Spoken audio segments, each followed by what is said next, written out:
এখন দেখবো একটা multi section form. Multi section ফর্মের জন্য একটা ফর্ম তৈরি করে ফেলাই।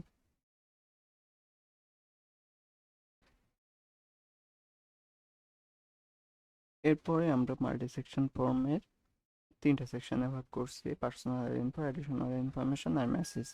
তো পার্সোনাল ইনফোটাকে আমরা যদি কপি করে মাল্টি ফার্স্টের সেকশনটাকে আমরা নিয়ে নিই। সেকশন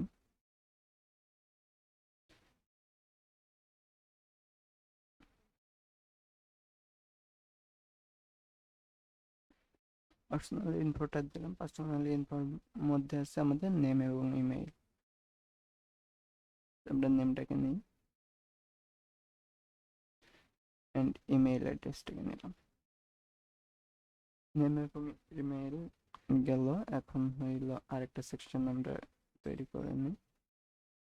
এই সেকশনটাকে আমরা দেবো এডিশনাল ইনফরমেশন, অ্যাড্রেস এবং ফোন নাম্বার।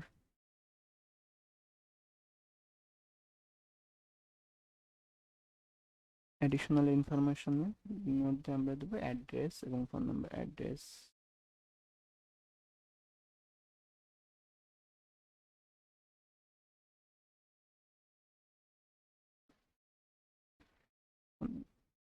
আমরা অ্যাড্রেসটাকে চাইলে এখান থেকে আমরা যদি সেকেন্ড লাইন অ্যাড্রেস বা এটাকে যদি না তাহলে এটাকে অফ করে দিলে এটা থাকবে না। যদি সিটিটা না আছে সিটিটাকে অফ করে দিলে এটা থাকবে না। আমরা দিলাম, মোটামুটি হইল। এখন আমাদের থার্ড সেকশনটা হইল মেসেজ সাবজেক্ট এবং মেসেজ বডি।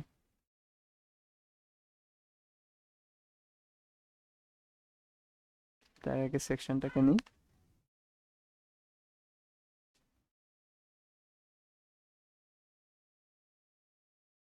সাবজেক্ট, সাবজেক্টের জন্য একটা সিঙ্গেল লাইন নিই।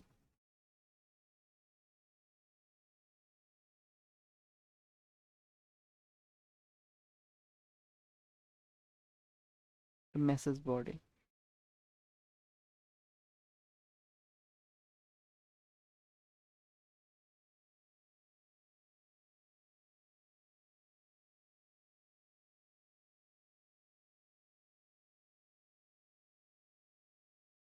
মেসেজ বডিটাকে পেস্ট করলাম। মোটামুটি আমাদের মাল্টি সেকশন ফর্ম রেডি। এতক্ষণ ধরে আমরা যেটা তৈরি করছিলাম সেটা হলো এটা। আর এটা ডিজাইনটা আমরা পরবর্তী ভিডিওতে দেখবো, কারণ আমরা ফার্স্টে আগে ফর্মগুলো তৈরি করে নিচ্ছি, দেন ডিজাইনের পার্টে যাব।